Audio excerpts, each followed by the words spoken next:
Hi, I'm Megan. Welcome to my channel.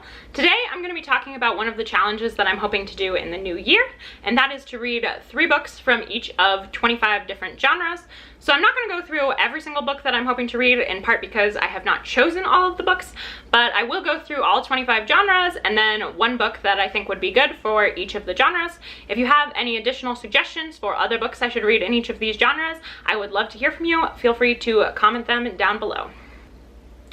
So for this, I have chosen 12 genres that are typically fiction books, 1 genre that can be fiction or nonfiction, and then 12 genres that are typically nonfiction books. And I will go through all of the fiction genres first, and then the in-between genre, and then the nonfiction genre.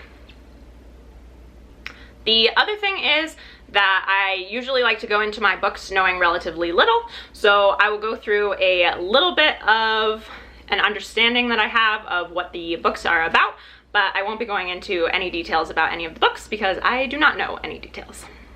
The first genre that I'm going to talk about is historical fiction, and the book I have chosen for this is The Book Thief by Marcus Zusak. This book is about a young girl in Nazi-occupied Germany, and she ends up finding and taking a book and discovers a love for reading, so she starts stealing a bunch of books, and I think this is just like the ultimate book for book lovers. The second genre is mystery, and the book I have chosen for this is And Then There Were None by Agatha Christie. I chose this because I loved Murder on the Orient Express by Agatha Christie. This book is about a group of people that go to an island, and I believe there are 10 of them, and then there's this little nursery rhyme that talks about a group of boys, and one of them is killed in all of these different ways until none of them remain. And the people that on this island start dying off in the same way that the boys in the nursery rhyme do. The third genre is fantasy, and the book I have chosen for this is The Rise of Kyoshi by F.C. Yee. This is a prequel to the TV series about the Avatar. Essentially, there are 4 different elements, and each person in this universe can control one of the 4 elements, except for the Avatar, and he or she can control all 4 elements. The Avatar is a concept where there's one that exists at any one time, but when one dies, another is born. And so this is the prequel where there's an avatar that is before the avatar that is in the primary TV series. The fourth genre is horror. I don't think I've ever read a horror, so this will be very interesting. The book I have chosen for this is The Final Girl Support Group by Grady Hendrix, and this is based around the trope that the final girl is the person in a horror movie who is the last one to survive, and this support group is for real life final girls, and they start to go missing, which I'm assuming means they die, but I don't know. It's a horror, so I'm assuming they probably die. The fifth genre I have is literary fiction, and the book is Olive Kitteridge by Elizabeth Strout. This is about a retired school teacher who lives in a town in Maine, and I believe it follows the residents of the town in addition to the titular character and their problems and how they interact and what the title character learns from each of these people and their problems and their experiences with it, I think. We'll see. The sixth genre is romance, and the book I have chosen for this is The Star-Crossed Sisters of Tuscany by Laurie Nelson Spielman, and essentially this book is based around a family who has a generations-old curse where the second daughter never finds lasting love, and the character I believe this story is based around is one of the second daughters, and she and her family members, who are also second daughters, are working to break this curse. The seventh genre I have is science fiction, and the book I have chosen for this is The Three-Body Problem by Cixin.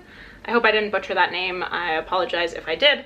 And this is based around a secret military project where the people involved are trying to make contact with aliens and end up finding out that these aliens are coming to destroy the Earth. And then there's this big divide about whether the people should try and make contact and like befriend the aliens or should fight back.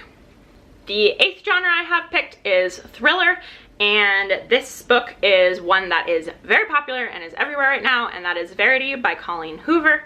I'm very interested in reading this as Colleen Hoover is a super popular author right now, and I've never read anything from her, so I'm excited to see if I like her as well.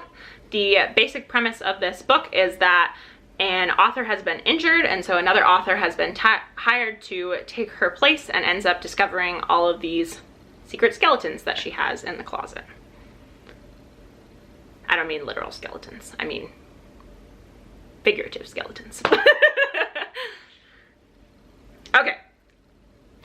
The 9th genre is dystopian, and this is the only book that I have that would be a reread for me, and that is The Handmaid's Tale by Margaret Atwood.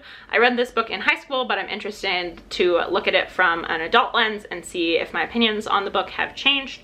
In this dystopian society, there are women whose role is to belong to a certain family and bear children for that family. The 10th genre is magical realism, and the book I have chosen for this is The House of Spirits by Isabel Allende, and this is based around 3 generations of a family and the magic that is involved in their lives. The 11th genre I have is adventure, and the book I have chosen for this is Into Thin Air by Jon Krakauer, which is a book about climbing Mount Everest. The 12th and final fictional genre I have is contemporary fiction, and the book I have chosen for this is Eliza and Her Monsters by Francesca Zappia. The main character in this is a webcomic writer and ends up meeting and becoming friends with the most popular fan fiction writer for her webcomic, but he doesn't know that she is the author of this webcomic. And I've heard that this book has really, really great mental illness representation. The middle genre that I think can be either fiction or nonfiction is humor, and the book I have chosen for this is nonfiction. It is Broken by Jenny Lawson. This is another book that's supposed to have really great mental illness representation.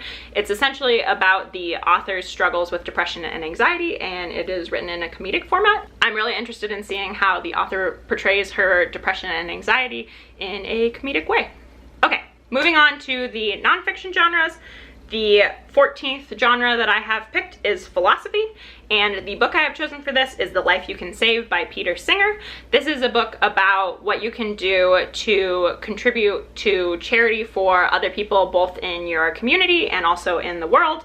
And then also, I believe it goes through and talks about the impact that the different things you can do have. So what things are the most likely to save lives and contribute really positively to people's lives versus which ones have a lesser impact.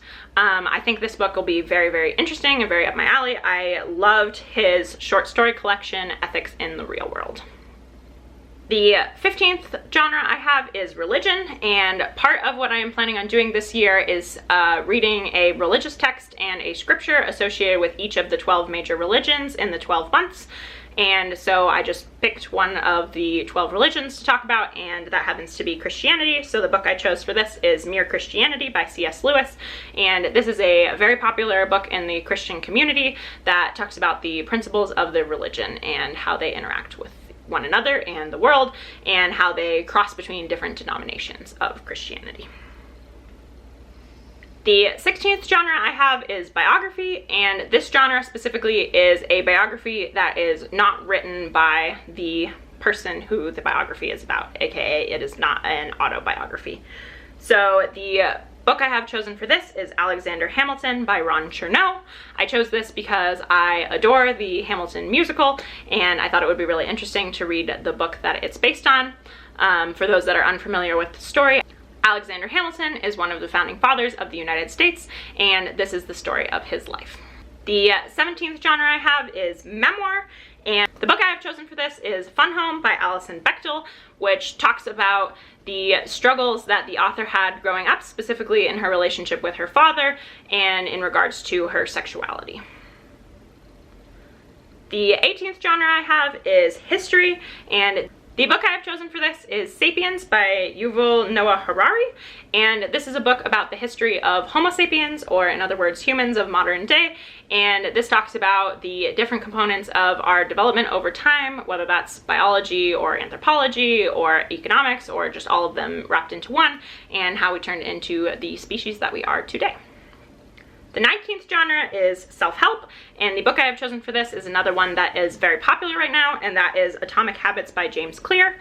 My understanding is that this book is about why we develop habits in the way that we do, and how you can utilize that to develop the habits that you want to have in your life.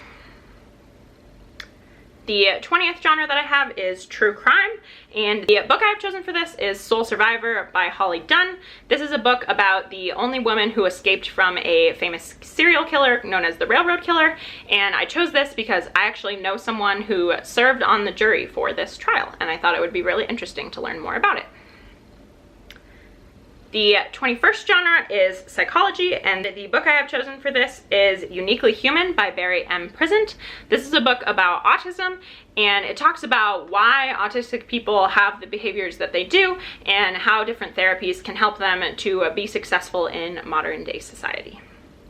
The 22nd genre I have chosen is science and technology, and the book I have chosen for this is The Immortal Life of Henrietta Lacks by Rebecca Skloot. This is a book about a woman whose cells were taken from her without permission and have since been used in tons and tons and tons of scientific discoveries based on cloning the different cells, and it talks about the juxtaposition of all of those scientific discoveries and her family of nowadays.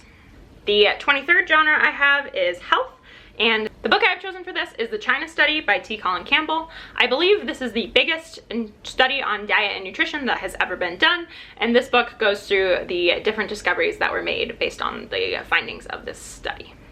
The 24th category I have is food and drink, and the book I have chosen for this is The Omnivore's Dilemma by Michael Pollan, that talks about how we should eat and why we should eat that way, and I believe this is actually a very good juxtaposition to the China Study and has a lot of different opinions, so I'll be very interested to compare the evidence of the two of these and see what I think about the differences. The 25th and final genre that I have is art, and the book I have chosen for this is How Art Made the World by Nigel Spivey, and this talks about the impact that art and creativity have had on the development of humanity throughout the generations. That is the 25 genres that I am hoping to read from this year, and one of the 3 books that I think I might read for accomplishing this goal. Thank you so very much for watching this video. Goodbye!